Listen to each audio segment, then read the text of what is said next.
18 పడిమెట్ల పైకెక్కి గుడికేగు భక్తులకు ఎదురొచ్చే బంగారు స్వామి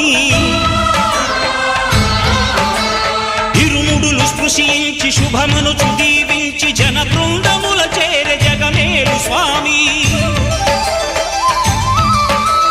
తన భక్తులొనరిల్చు తప్పులకు తడబడి ఒక పక్క ఒరిగెన ఓంకారమూర్తి